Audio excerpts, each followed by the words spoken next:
Back when I was about 12, I think, I was driving. I wasn't driving, I was 12.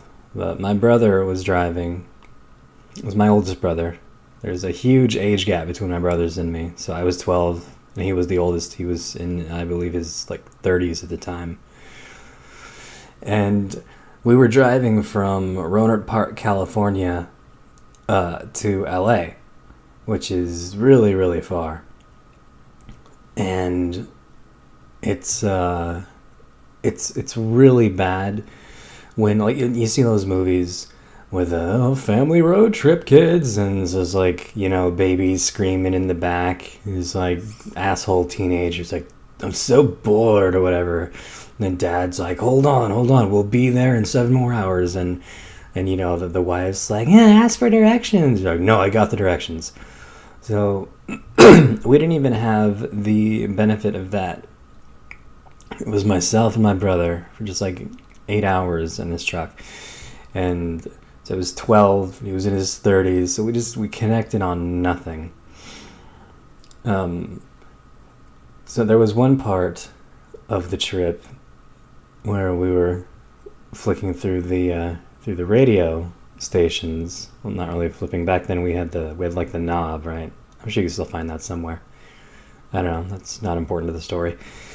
And he was always like a big R&B and slow jams guy, and I was always a little more rock and metal, with a little bit of Eminem thrown in because I was 12. And he stops on this station, and there's this baby making song going, right? And it's like, and the chorus is like, do you mind if I stroke you up? Do you mind if I stroke you down? I don't know. I can't. I'm not great at that, singing that style of music.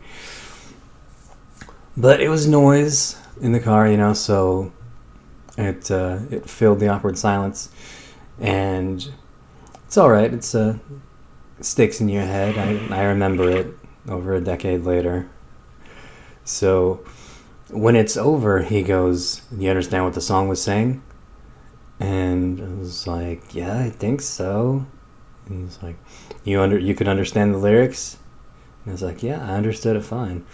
And he's like, "Do you mind if I stroke you up? Do you mind if I stroke you down?" Like just to make sure, obviously. And what I should have said was, "Yeah, I got it.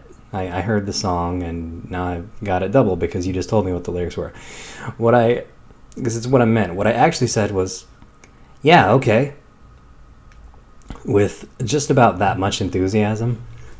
So it came out seeming like I thought my brother was offering to give me a handy, and I was accepting, with timid and tentative alacrity. And he, he didn't say anything. What do you say to that? He turned off the radio, and we finished that horrible, horrible drive in probably the most awkward silence that I have ever suffered.